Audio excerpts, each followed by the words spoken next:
आयु साहब, अब चूंकि खान साहब भी ये बात कर रहे हैं कि 5 से 6 महीने से ज़्यादा ये गवर्नमेंट नहीं चल सकेगी और उसके बाद मैं भी जेल से बाहर आ जाऊंगा। अब तारीख तो ये बताती है कि जैसे ही किसी गवर्नमेंट को निकाला जाए टेन्योर पूरा किए बगैर, जिस तरह आपकी हुकूमत को फारिग किया गया VONC से, तो उसके बाद में वो सिंपैथी गैदर करके और रेलेवेंट हो जाती है। तो इससे आपको फ़ायदा हो जाएगा अगर इनको 5-6 महीने बाद निकाल दिया गया? जो रियलिटी है वो ये है कि सारी कौम जानती है कि ये लोग मैंडेट चोर हैं। इनको वहां पे उसूलन बैठना ही नहीं चाहिए था। पाकिस्तान मुस्लिम लीग नून टोटल 17 सीटें जीत कर बैठी हुई है। जो MQM है उसके टोटल 2 या मैक्सिमम 3 सीटें, उससे ज्यादा उनको एक जगह पे भी कोई वो मैंडेट नहीं मिला। और as far as People's Party is concern, जो जनरल बात हो रही है वो ये कि ये शायद 24 सीटें निकाली हुई हैं। अब बाकी सारी इनको दी हुई हैं। अब आप उससे ये अंदाजा कर ले कि इनकी पूरी पार्टी में एक बंदा इस काबिल नहीं था कि उसको आप ये 3 बड़ी पार्टियों का एक किस्म का, ये 2 बड़ी और एक दरमियानी पार्टी या छोटी पार्टी का वो है, इनके पास एक फाइनेंस मिनिस्टर नहीं था। ये 3-3, 4-4 दफा पाकिस्तान तहरीक इंसाफ तो चलो पहली बार आई थी ना, ये तो 3-3, 4-4 दफा बारियां लेने वाले लोग हैं। इनके पास एक फाइनेंस मिनिस्टर इस काबिल नहीं था कि IMF उसे कहे कि हाँ इसको फाइनेंस मिनिस्टर बना दो। इसहाक डार को वो परे किया। इतनी जबरदस्त इश्तिहारात लगाए थे कि मियां वो पाकिस्तान को नवाज दो नवाज दो नवाज दो। उन्होंने कहा कि ये तो आ गया, अब इसको वापस करो। ये तो शुक्र करो कि एस्टैब्लिशमेंट ने शायद उसकी थोड़ी सी साख रख ली कि 130 को खोला नहीं है, वरना तो वो तो दोनों हल्के हार गए थे। और तभी तो अभी वापस इंग्लैंड जा रहे हैं कि इंशाह जी उठो, अब कुछ करो, इस शहर में जी को लगाना क्या। ठीक है ना, इन लोगों के साथ ये है। लेकिन मैं आपको एक बात बता दूं, एक बात हुई थी परसेप्शन इंडेक्स की, जो कि करप्शन परसेप्शन इंडेक्स है। एज इसने कहा परसेप्शन है, वो रियलिटी बेस्ड नहीं है। अब हुआ क्या है कि इमरान खान के जमाने में चूंकि करप्शन करना मुश्किल था तो उसका रेट बढ़ गया था। मतलब वो काम जो 10 रुपए का होता था वो 20 रुपए का हो रहा था। क्यों? हर एक को डर था कि मैं पकड़ा ना जाऊं। उसकी बेसिस पे एक परसेप्शन कायम हुआ कि यार करप्शन बढ़ गई। करप्शन बढ़ी नहीं थी, करप्शन कम हो गई थी। जब करप्शन मुश्किल हो गई थी तो उसका रेट बढ़ गया था। तो जब रेट बढ़ा तो परसेप्शन ये बताती है करप्शन बढ़ गया। एक्चुअली परसेप्शन, आज ये जो PMLN वाले जो चीज पंजाब में करना चाह रहे हैं, ये सारी वो चीजें थी जो इस चीज को, ये जिस बंदे को ये बुरा भला कहते थे, उसी ने सब कुछ किया था। बुजदार के जमाने में ये जितने 54 ये लोगों ने प्रोजेक्ट स्टार्ट किए, वो सारे के सारे प्रोजेक्ट बुजदार के जमाने के स्टार्ट हुए हैं, या बुजदार के जमाने में उसके ऊपर सार किया। सिर्फ ये लोग हमेशा से वही करते हैं, ये आंखों से सुइयां निकालने वाली बात करते हैं। काम किसी और का होता है, एंड में आके आखिरी सुई ये निकाल लेते हैं तो बंदा समझता है काम इसने किया। इनके अंदर ना अक्ल है, इनके अंदर ना शऊर है, इनके अंदर ना कैपेसिटी है। और यही वो वजह है कि इमरान खान समझता है कि ये 6 महीने से ज्यादा नहीं निकाल सकेंगे। पहले इन्होंने 18 महीनों में 6.1 GDP को गिरा के -0.178 कर लिया था। तो इस दफा तो ये पॉइंट अभी 0.1, 0.2 भी नहीं है, उसको तो ये गिरा के कर लेंगे। 6 महीने में इनका वो हशर होगा कि पूरी दुनिया में नशर होगा। अच्छा जी, राणा साहब रिस्पॉन्ड कर दें आप इसको।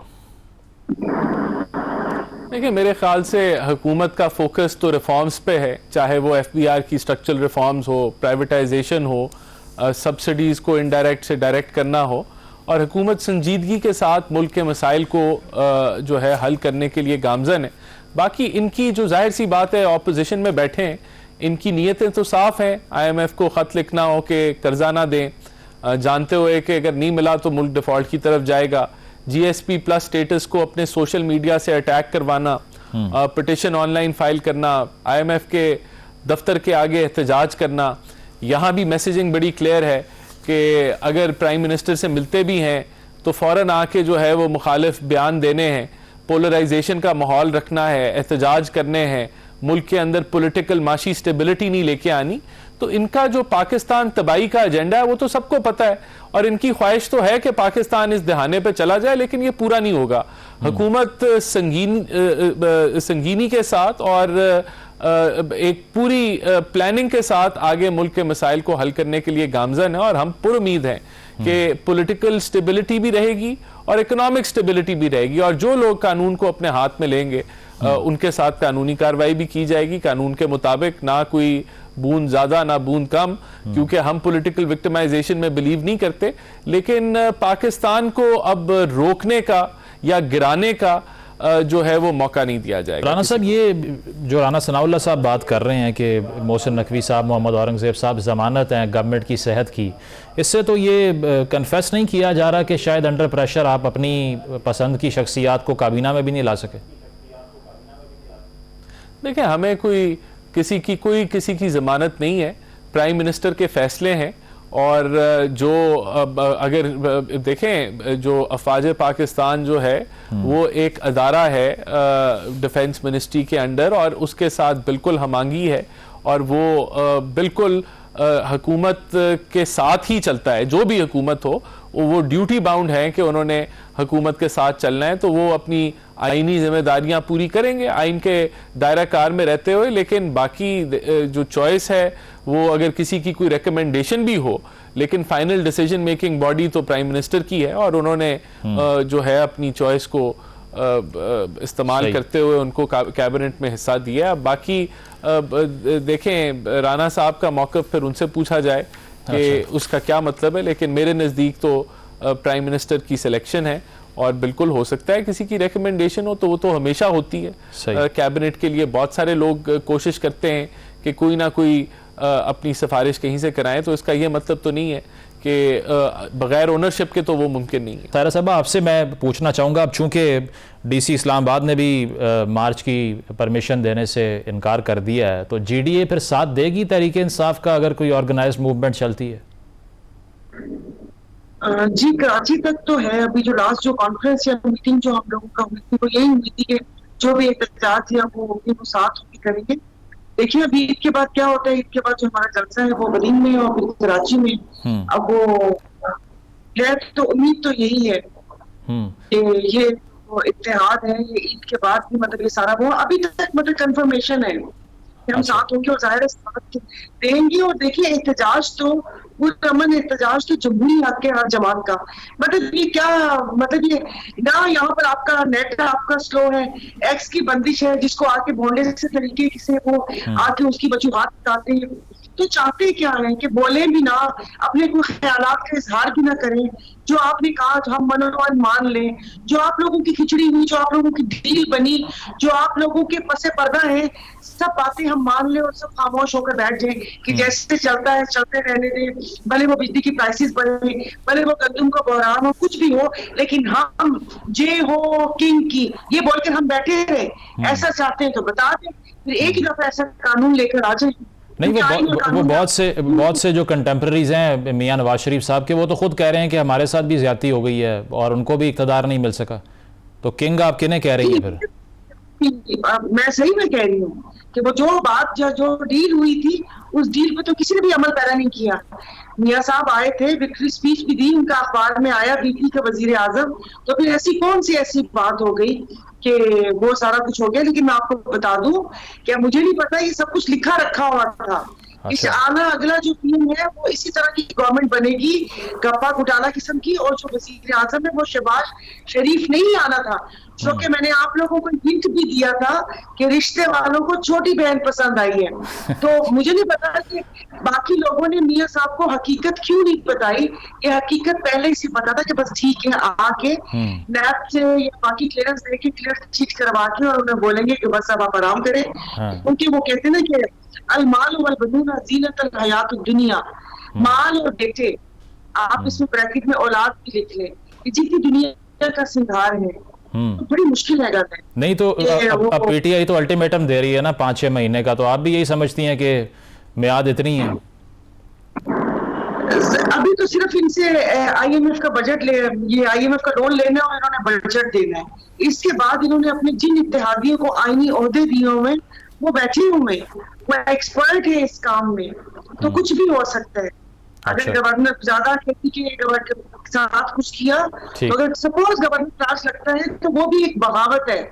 अच्छा। और कुछ भी हो सकता है। मार्च के एंड तक तो एक सुना है किसी की आमद है, और फिर उसके बाद देखें कि हालात क्या रुख प्यार करते हैं, सही। लेकिन वो नवाज के बाद वो शहबाज भी हो सकता है। ठीक है हुमायूं साहब, आपसे ये सवाल कि अब चूंकि कौमी असम्बली में अपोजिशन लीडर का मामला है, पार्लिमानी लीडर का मामला है, तो इस पर भी कहा जा रहा है कि खासे इख्तलाफात है पार्टी के अंदर। उमर अयूब साहब का नाम तो दिया गया, लेकिन अब असद कैसर साहब भी इस दौड़ का हिस्सा हैं, तो फिर क्या डिसाइड करेंगे आप?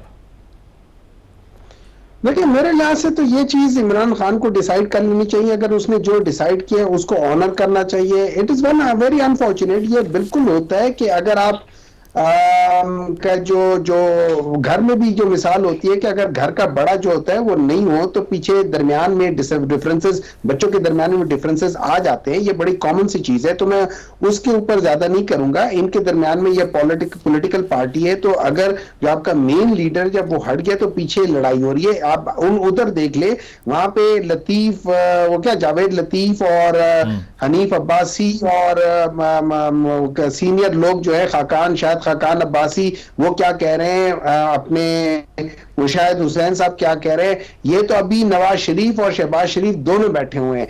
आप नवाज शरीफ शहबाज शरीफ को कर ले तो इनके साथ आपको पता भी नहीं चलेगा ये कहां से कहां चले गए, इनको तितर बितर हो जाएंगे। ये तो बिल्कुल नहीं है। अच्छा, नंबर 2, हम लोगों ने पेशावर हाई कोर्ट के फैसले को बुरा नहीं कहा।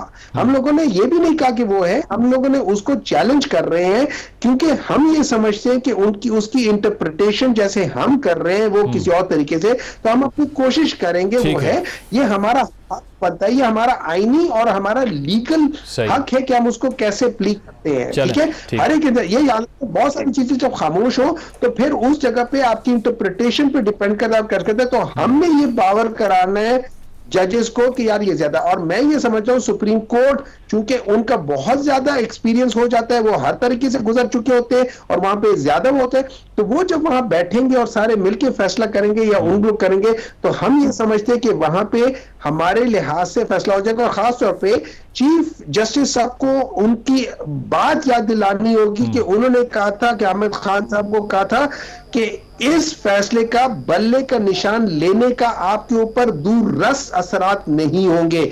आज उनको चाहिए कि वो चीज वापस देखें और वो देखें कि उसका कितना ज्यादा बुरा असर हो रहा है। तो अगर उनके अंदर थोड़ा सा भी वो हो अपनी बात का पास करने के लिए, तो इस चीज का नोटिस ले और ये पाकिस्तान तहरीक इंसाफ के जो मुश्किलात है, जो मुश्किलात में कमी करें सुप्रीम